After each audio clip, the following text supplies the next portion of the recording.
Assalamualaikum warahmatullahi wabarakatuh. Selamat siang dan selamat sejahtera bagi kita semua.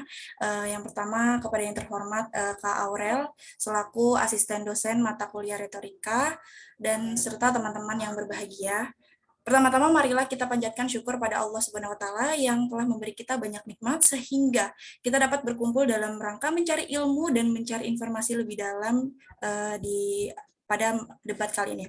Nah, selanjutnya marilah kita bersama-sama memohon izin kepada Allah agar debat ini diberkati dan berikan sebuah sudut pandang yang benar dan bijak lurus atas petunjuk Tuhan Yang Maha Esa.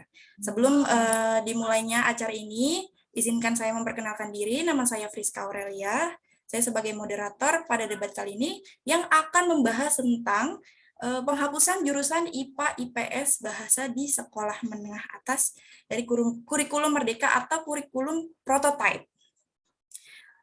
Adapun perihal diadakannya perdebatan diskusi ini adalah untuk memenuhi tugas retorika tentunya, dan adanya perdebatan pendapat antara dua belah pihak, yakni dari kedua tim, yang akan menjelaskan persepsi masing-masing pendapat serta sudut pandang keduanya. Nah, sebelum pelaksanaan debat dimulai, saya akan membacakan tata tertib dan alur debat sebagai berikut. Yang pertama, diharapkan kepada teman-teman untuk mengaktifkan fitur kameranya. Yang kedua, tidak boleh menggunakan kata kasar. Yang ketiga, semua alur debat dipandu oleh moderator dan dikembalikan kepada moderator kecuali interupsi. Oke, yang terakhir perhatikan waktu. Jadi nanti di sini saya akan share screen mengenai timer dari mulai perkenalan sampai akhir. Kemudian ada alur dari debat. Di sini saya jelaskan kembali. Yang pertama yaitu ada sesi pertama, tim pro memperkenalkan diri dari pembicara 1 sampai pembicara yang terakhir selama 1 menit.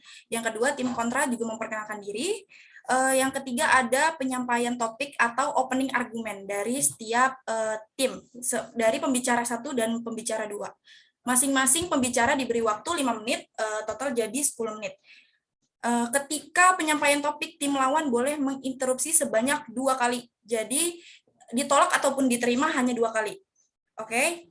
Dan interupsi diberi izin dari masing-masing tim, bukan dari moderator. Apabila ditolak atau diterima itu atas izin dari timnya masing-masing. Yang kedua yaitu ada sesi diskusi debat. Yang pertama ada membuka pertanyaan dari setiap tim. Yang pertama dari tim kontra memberikan pertanyaan kepada tim pro. Yang kedua, diberikan waktu diskusi kepada tim pro selama 1 menit. Kemudian tim pro dipersilakan untuk menjawab, durasinya yaitu 2 menit 30 detik. Lalu kemudian tim kontra menyanggah atau merespon. Diberikan waktu selama 1 menit 30 detik. Sanggahan ini bisa berupa penjelasan mengenai entah kalian setuju atau tidak, atau penjelasan beserta pertanyaan. Oke. Yang terakhir, merespon sanggahan dari tim lawannya. Oke. Yang terakhir ada sesi 3, sesi penutup, yaitu tim pro menyampaikan ungkapan penutup. Waktunya 1 menit 30 detik, dan yang terakhir ada tim kontra menyampaikan ungkapan penutup. Nah, setelah itu debat kali ini bisa diselesaikan. Mungkin kita masuk pada sesi pertama, yaitu perkenalan diri dari tim pro. Di sini saya izin share screen untuk timernya. Oke, sebentar.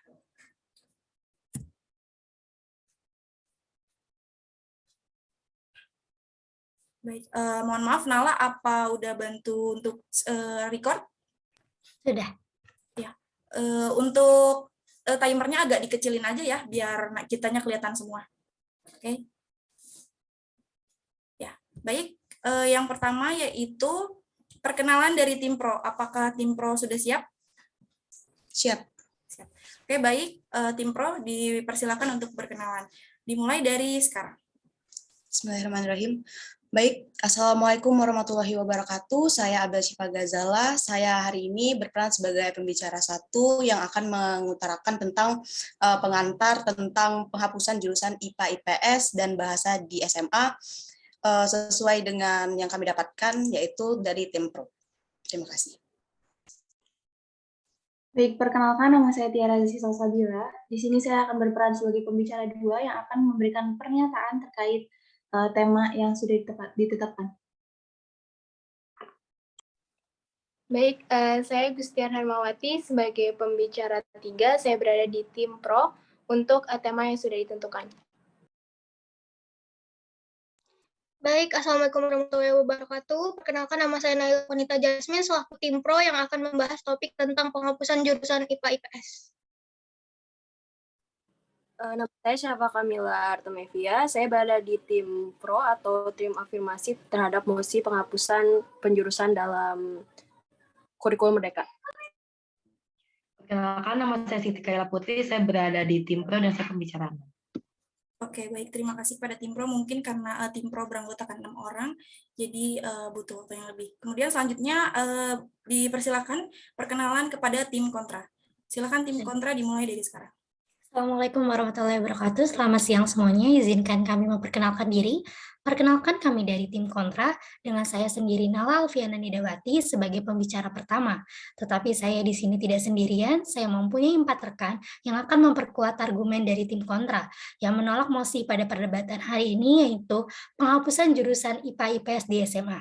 Dengan tim kami yang terdiri dari pembicara 1, Nala Alfiana Nidawati, pembicara 2, Safaira Yutana, pembicara 3, Romeo Ahmad Lazuardi, pembicara 4, Hazalis Indri Bakhtiar, dan pembicara 5, Sekar Arum Minangsit. Sekian dari saya, terima kasih. Baik, terima kasih atas perkenalannya dari tim Pro dan tim kontra. Langsung mulai pada sesi tahap selanjutnya, yaitu opening argumen dari tim Pro pembicara pertama. Waktu 5 menit diberikan, dimulai dari sekarang, silakan. Baik, terima kasih atas kesempatannya. Saya Abdasyifa Gazala, hari ini saya berperan sebagai pembicara 1. Kami setuju akan mosi penghapusan jurusan IPA-IPS dan bahasa di SMA, yang mana konsep prototype ini mendukung minat dan bakat siswa. Dan kali ini saya akan menyampaikan fakta dan pendapat linier. Dan Merdeka Belajar ini merupakan program yang mengupayakan proses belajar siswa secara merdeka atau bebas sesuai dengan minat dan karakter mereka. Guru kini tidak lagi berperan menjalankan kurikulum saja, namun penghubung antara kurikulum dan minat siswa. Nah, untuk Merdeka Belajar ini adalah seluruh solusi yang memerdekakan pendidikan untuk melakukan inovasi dan perubahan konsepnya menjadi learning culture, bukan administrative culture. Yang mana hal ini mendorong siswa untuk to do something. Seperti apa to do something itu? Bisa seperti banyak bertanya, banyak menjawab, dan banyak berkarya. Yang mana dalam pembelajaran ini menekankan pada pembelajaran aktif dan bukan pasif. Tujuan sistem pendidikan ini adalah menciptakan anak-anak yang memiliki growth mindset, apapun passion mereka.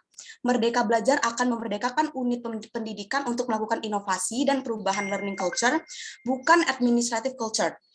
Maka dari itu, siswa bukan hanya bersifat konsumtif, tetapi juga berpartisipasi dalam pendidikan. Selanjutnya, untuk kurikulum prototipe ini memiliki beberapa karakteristik yang mendukung pemulihan pembelajaran. Yang pertama itu pembelajaran berbasis proyek untuk pengembangan soft skill dan karakter.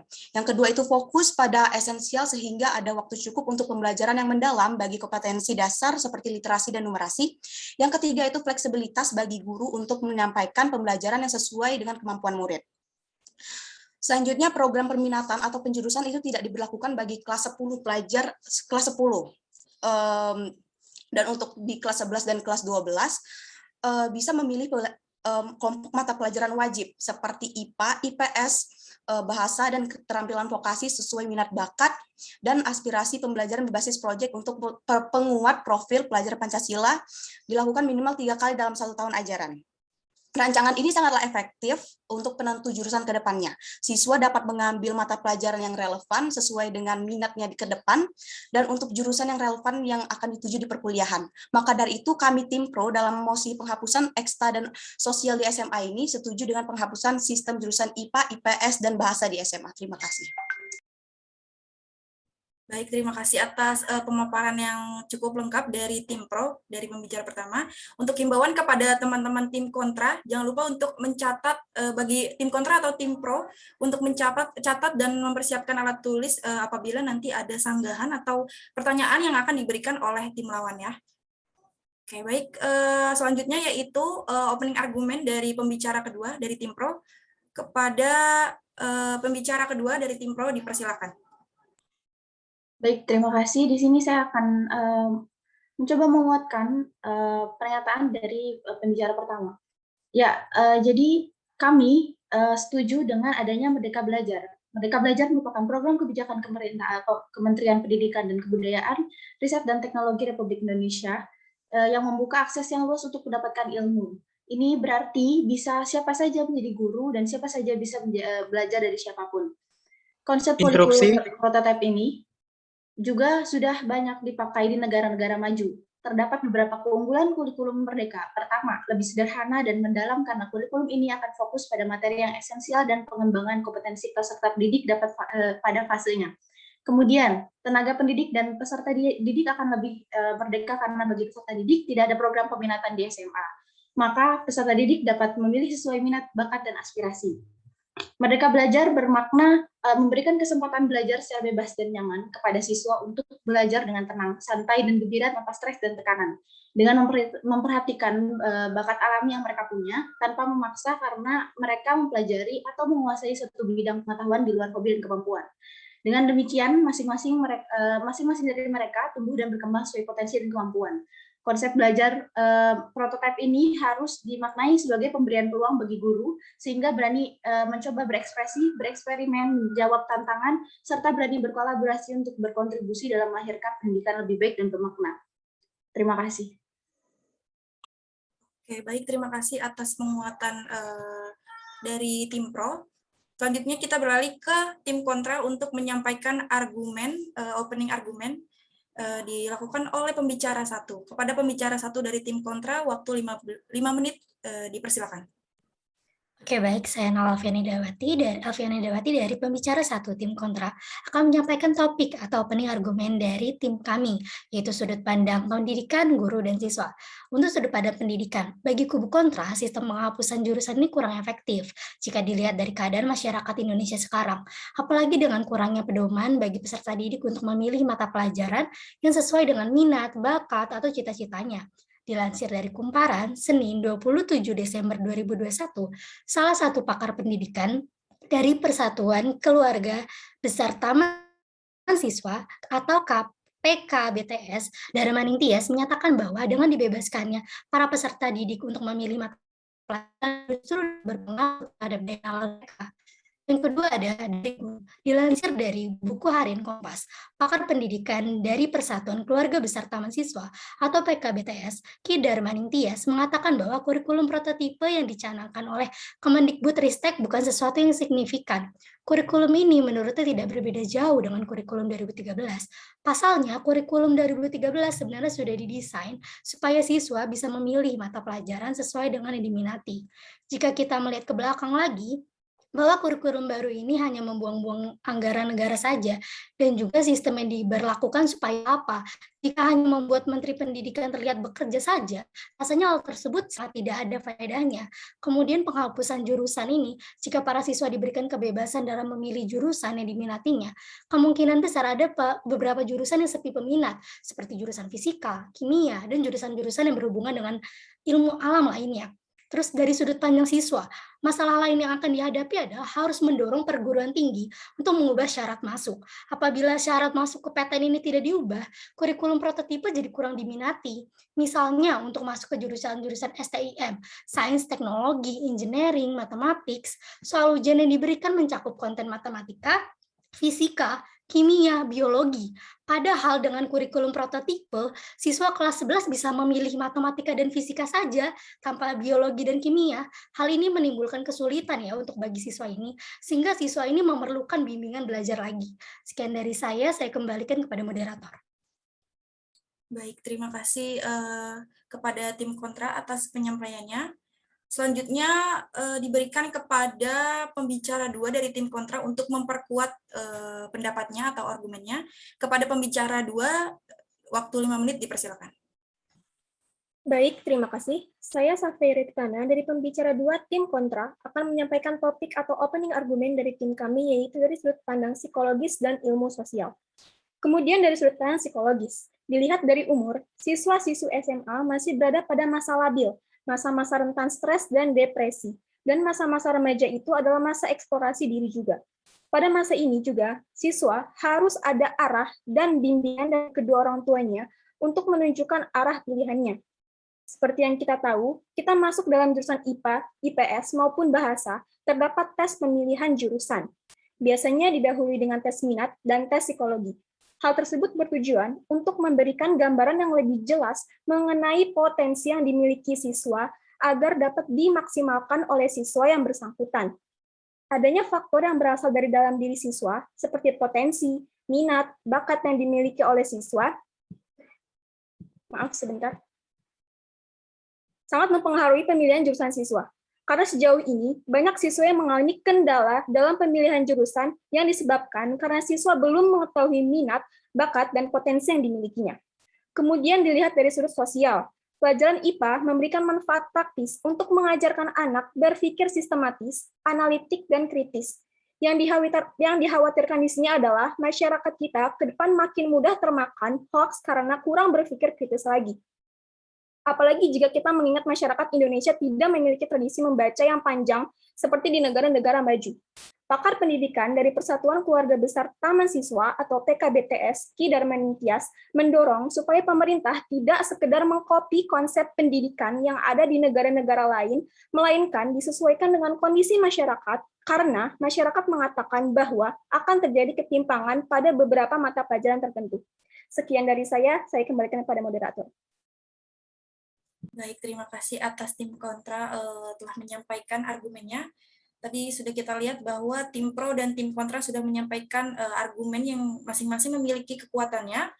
Mungkin kita akan berlanjut kepada sesi diskusi atau debat, inti dari debat ini. Yaitu pertama kita akan memberikan pertanyaan untuk tim pro dari tim kontra. Siap semuanya? Oke. Kita mulai saja.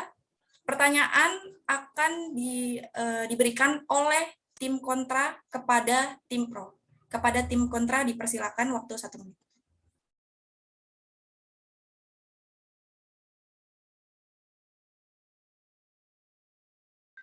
Oke, terima kasih moderator atas kesempatannya. Baiklah, saya ingin bertanya kepada tim pro mengenai hal yang sedikit menjanggal di kepala saya tadi, bahwa saudara pembicara kedua menyebutkan bahwa siapa saja bisa menjadi guru dan siapa saja bisa menjadi murid. Dan menurut saya hal tersebut merupakan salah satu penyepelehan tugas guru, yaitu sebagai tenaga pengajar di Indonesia.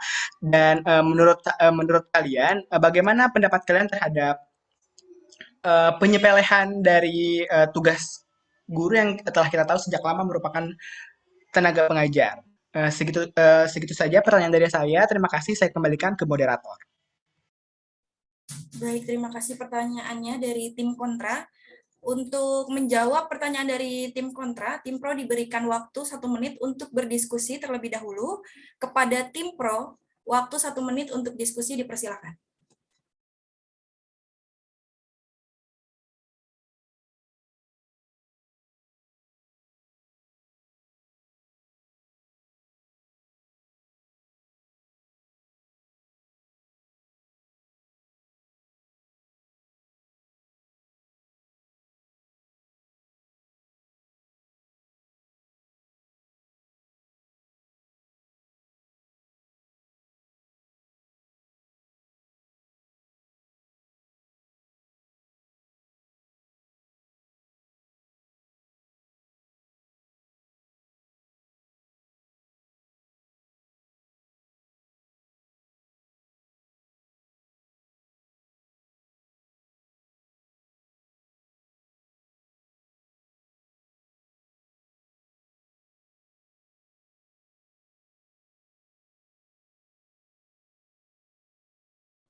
Baik, waktu 1 menit sudah berlalu.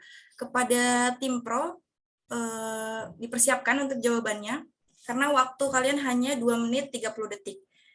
Kepada pembicara selanjutnya dari tim pro, dipersilakan waktu 2 menit 30 detik dari sekarang.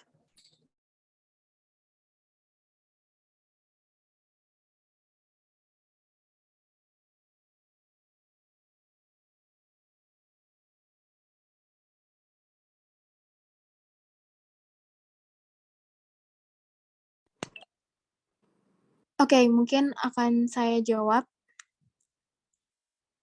Bukan penyepelean dan mungkin saudara salah tangkap dengan penjelasan yang dijelaskan oleh saudara Tiara. tapi guru dan siswa itu turut andil dalam melakukan pembelajaran. Jadi, siswa tidak hanya menerima materi, tetapi juga memberikan timbal balik seperti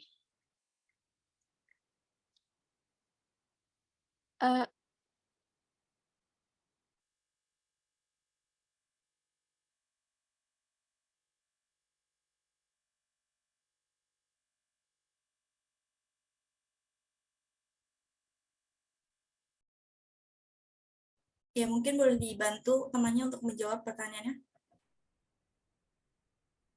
Oke, mungkin di sini saya akan bantu menjawab ya.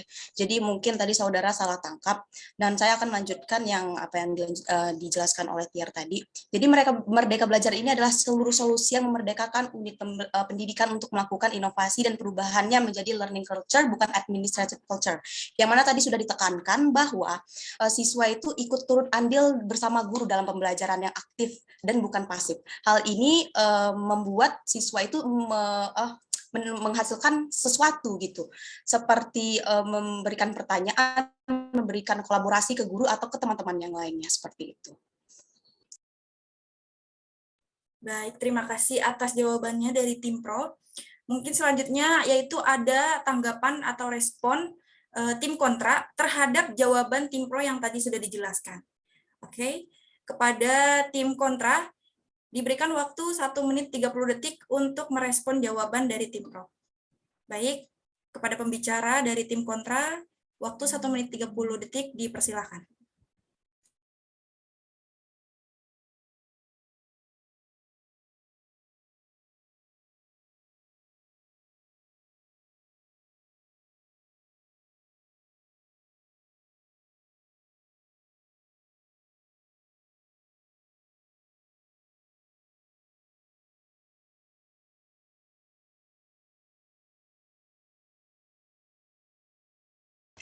Baik, saya mungkin bukan untuk menyanggah, tapi malah ingin menambah pertanyaan lagi. Karena tadi ada disebutkan bahwa katanya siswa ini tidak akan stres. Menurut saya itu malah menjadi stres karena belajar ini kan harusnya adalah tugasnya guru, maksudnya untuk memberikan penjelasan. Nah, dengan ini kan jika dibebankan ke semua murid, mungkin saja murid menjadi stres karena pemikiran murid dari dulu itu saya hanya menerima pelajaran, jadi bukan memberikan pelajaran. Itu malah menjadi menambah stres karena bukan tugas saya, seperti itu. Oke, baik. Terima kasih atas pertanyaan yang muncul kembali dari tim kontra. Bagaimana untuk tim pro selanjutnya menanggapi respon dari tim kontra yang tadi ya. Kepada pembicara selanjutnya dari tim pro, waktu 1 menit 30 detik dipersilakan. Baik, saya di sini pembicara dari tim pro akan memberi jawaban atas pertanyaan dari Saudara Haza. Jadi, mengapa efisiensi ini malah cenderung akan membuat siswa stres, sedangkan siswa itu memang sudah pemikirannya dari dulu adalah disuapi materi. Oleh sebab itu, itulah pentingnya kurikulum merdeka. Tidak akan ada generasi maju yang baik jika untuk mengemukakan apa yang menjadi minat dan bakatnya saja dia tidak bisa seperti itu. Dan menurut saya usia 11 sampai 12 tahun bukan sesuatu usia yang terlalu muda untuk memikirkan apa masa depannya. Karena cenderung guru BK saja menggiring anak-anaknya itu untuk memikirkan masa depannya sedari umur 11 tahun.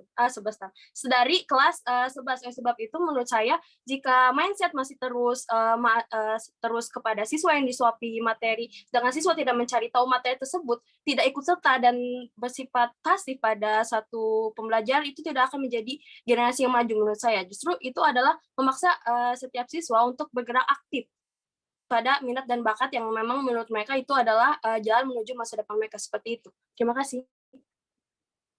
Baik, terima kasih kepada tim pro mempergunakan waktunya dengan cukup baik. Selanjutnya pertanyaan untuk dari tim kontra untuk tim pro sudah selesai. Yang selanjutnya yaitu pertanyaan dari tim pro untuk tim kontra. Oke, dipersiapkan pertanyaannya dari tim pro untuk tim kontra.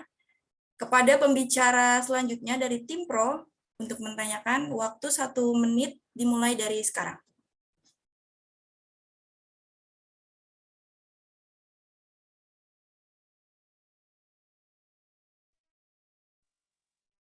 Saya ingin bertanya kepada tim kontra terhadap topik yang telah mereka berikan di awal, kepada justru kurikulum ini tidak dapat membantu dalam proses pembelajaran di PTN nanti. Bagaimana Anda dapat memikirkan hal demikian? Karena menurut saya dalam kurikulum ini justru akan dipusatkan. Jika mereka ingin menjadi dokter, mereka tentu akan mempelajari materi-materi yang memang bersifat sangat baik untuk menunjang masa depan mereka. Jadi saya ingin bertanya, apa yang menguatkan kalian jika dalam kurikulum ini tidak akan mendukung ke depannya pada pemilihan PTN. Malah menurut saya kurikulum lama dapat membatasi, seperti contohnya di IPB yang ilmu ekonominya tidak dapat dimasuki oleh selain IPA. Terima kasih. Baik, terima kasih. Pertanyaannya dari tim Pro. Boleh kepada tim kontra diberikan waktu diskusi selama 1 menit. Siapkan jawabannya sebaik mungkin dan mudah-mudahan tepat ya jawabannya. Kepada tim kontra diberikan waktu 1 menit untuk diskusi dari sekarang.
Baik, waktu sudah habis untuk berdiskusi dari tim kontra.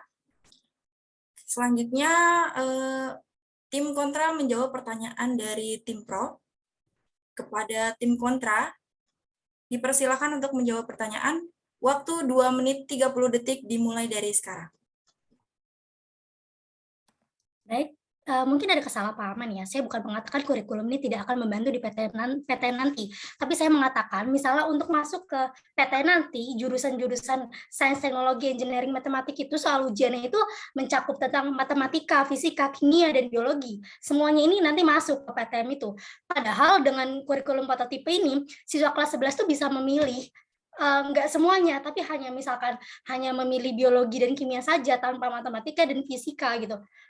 Terus, jadi hal ini akan menimbulkan kesulitan pada siswa karena mereka harus butuh bimbingan lagi. Terlebih, Kemendikbud ini tidak memiliki wewenang untuk mengatur syarat masuk ke perguruan tinggi. Karena itu, harusnya perubahan kurikulum ini diikuti juga dengan perubahan ujian masuk ke perguruan tinggi. Perubahan ini harus berkesinambungan, harus diikuti juga perubahan ujian masuk ke PTM. Gitu, terima kasih. Izin menambahkan boleh? Baik, silakan. Waktu masih ada 1 menit 30 detik.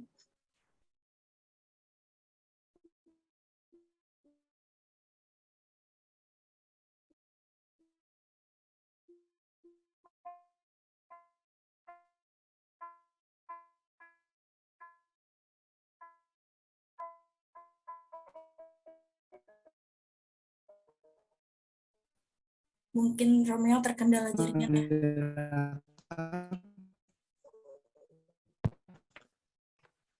Oke, izin menambahkan juga bahwa dengan kesempatan yang terbatas dalam memilih hanya 2 pilih mata pelajaran, persiapan dalam mengikuti oleh teman-teman rekan saya, yaitu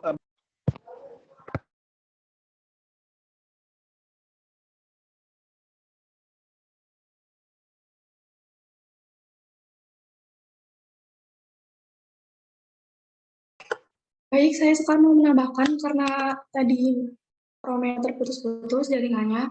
Saya mau menambahkan justru dengan adanya pembagian jurusan pada IPS ini, kemampuan siswa dapat terarah sehingga mereka bisa mahir di dalam suatu bidang yang mereka kuasai. Sisi psikologis mereka juga menjadi positif karena tidak adanya rasa tertekan untuk mempelajari hal-hal yang mereka tidak sukai. Dan pada akhirnya juga akan menghasilkan sumber daya manusia yang terlatih sesuai dengan kemampuannya. Dengan begitu, kualitas sumber daya manusia di Indonesia juga semakin meningkat. Waktunya sudah habis ya, tim kontra.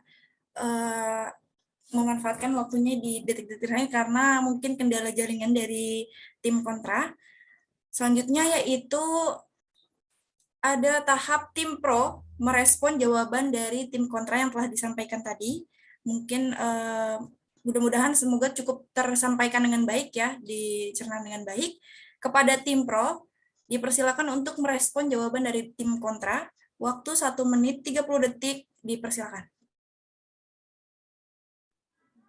Baik, saya akan menanggapi tanggapan dari tim kontra sendiri. Dalam argumen Nala bahwa setiap dalam pemilihan gitu fisika dan kimia atau sebagai macamnya mungkin akan ada beberapa mata pelajaran yang sepi peminat seperti itu. Nah, sedangkan sudah dituliskan di dalam peraturan kurikulum ini bahwa setiap pembelajaran akan diberikan waktu untuk memilih mata pelajarannya sebagai meramu pelajaran yang akan ia lakukan selama setahun penuh, dan itu akan dibagi menjadi 3 tahap. Nah, oleh sebab itu pasti akan dibimbing langsung oleh para guru-guru atau mungkin dari BK sendiri, ya tentu telah dibekali oleh Kemendikbudristek seperti itu.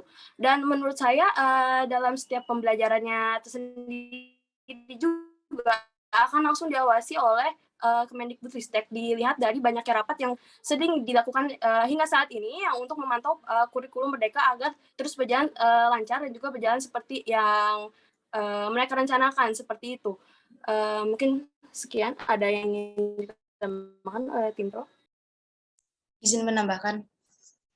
Baik, jadi jika siswa ini mengambil jurusan teknik, akankah sia-sia untuk mereka untuk mengambil biologi? Karena teknik sendiri identik dengan matematika fisika yang mana biologi tidak terlalu diperlukan di perkuliahan, bukan? Bukankah cukup untuk mempelajari biologi dasar di kelas 10? Terima kasih.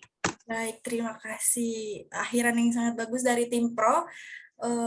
Cukup baik dari tim pro, sanggahan dari tim pro. Kemudian ada tim kontra yang menanggapi respon yang diberikan oleh tim pro tadi. Dan mungkin ada sedikit pertanyaan dari tim pro di akhir tadi kepada tim kontra. Waktu 1 menit 30 detik, dipersilakan.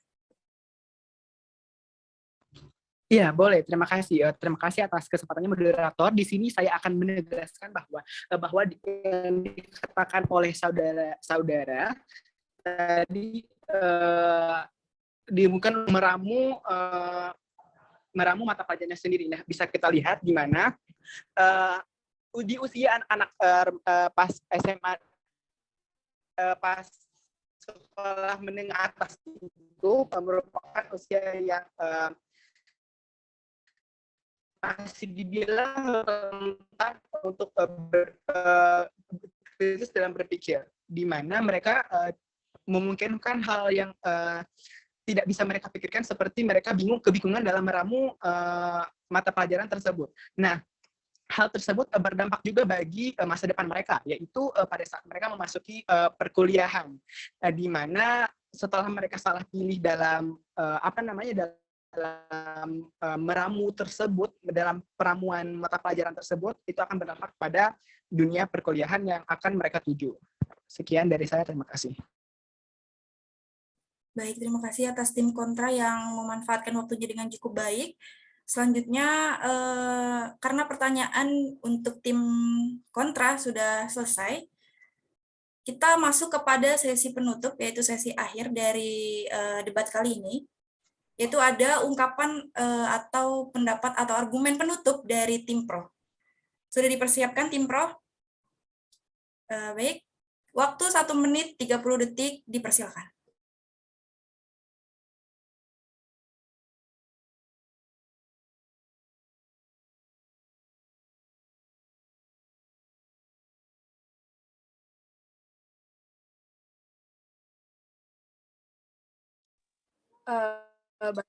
Mungkin ada argumen penutup bagi debat kali ini, bahwa tim pro tetap pada mosinya pro kepada penghapusan penjurusan ini sudah dilihat dari sisi psikologis juga.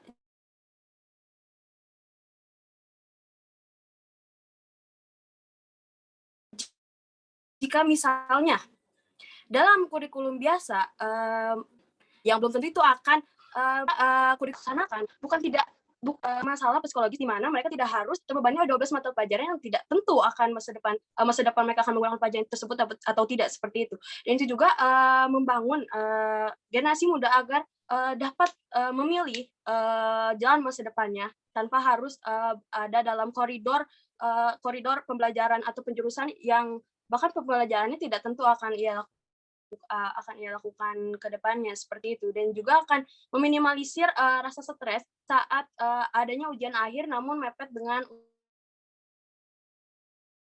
UTBK, seperti itu. Terima kasih. Baik, terima kasih atas penyampaian penutup dari tim Pro.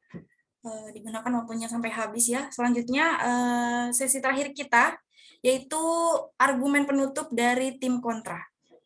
Silakan disiapkan kepada tim kontra untuk waktu 1 menit 30 detik, dipersilakan.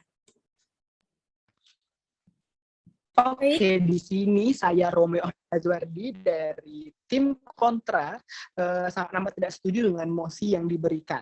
Ya karena kenapa? Karena kurikulum ini kurikulum prototipe yang dirancangkan oleh Kemendikbudristek bukan sesuatu yang signifikan. Kurikulum ini menurutnya tidak jauh berbeda dengan kurikulum 2013. Pasalnya, kurikulum 2013 sebenarnya juga didesain supaya siswa bisa memilih mata pelajaran sesuai dengan yang diminati. Lalu, apa bedanya dengan kurikulum 2013? Pendidikan melahirkan kepercayaan, keyakinan melahirkan harapan melahirkan perdamaian. Saya Romeo Azwardi dari tim kontra. Sekian dari saya, terima kasih. Wassalamualaikum warahmatullahi wabarakatuh. Baik, terima kasih Romeo dari tim kontra. Apakah tadi ada yang mau menambahkan? Silakan, waktu diberikan 30 menit. 30 detik.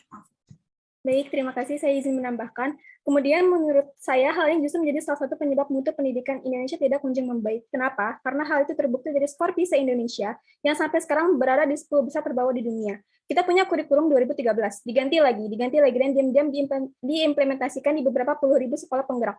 Apa bedanya? Tidak ada. Sebaiknya pemerintah konsisten menciptakan kurikulum yang sudah ada karena masih banyak persoalan yang perlu dibenahi supaya ekosistem pendidikan jadi lebih baik. Jadi yang jelek diperbaiki, bukan selalu diganti. Padahal kita tahu banyak persoalan dibenahi supaya ekosistem pendidikan jadi lebih baik. Terima kasih. Baik, terima kasih tim kontra atas argumen penutupnya. Digunakan waktunya sampai habis. Debat retorika dengan mosi penghapusan jurusan IPA IPS bahasa di SMA atau dari kurikulum Merdeka, kurikulum prototipe telah selesai sampai sesi terakhir. Tadi juga sudah dipaparkan materi atau argumen dari tim pro dan tim kontra. Ada juga sempat tim kontra menginterupsi kepada tim pro, namun ditolak interupsinya. Kemudian saya di sini akan menyampaikan sedikit kesimpulan dari debat pada hari ini. Sebelumnya saya izin untuk stop share. Oke, kurikulum pembelajaran yang direncanakan pada saat ini tentunya memiliki pro dan kontra tersendiri. Angka yang diambil pun tentunya memiliki kekurangan dan kelebihan atau kekuatannya masing-masing. Gitu. Tentunya memiliki resiko atau dampak yang akan ditimbulkan. Namun, apa yang nantinya akan ditetapkan dan dilaksanakan oleh pemerintah, diharapkan hal tersebut menjadi hal yang terbaik untuk pendidikan di Indonesia, terutama untuk masa depan siswa sekolah menengah atas. Terima kasih atas perhatian Anda semua dan salam sukses untuk kita semua. Wabillahi taufiq wal hidayah, saya Friska Aurelia, pamit undur diri. Wassalamualaikum warahmatullahi wabarakatuh. Waalaikumsalam.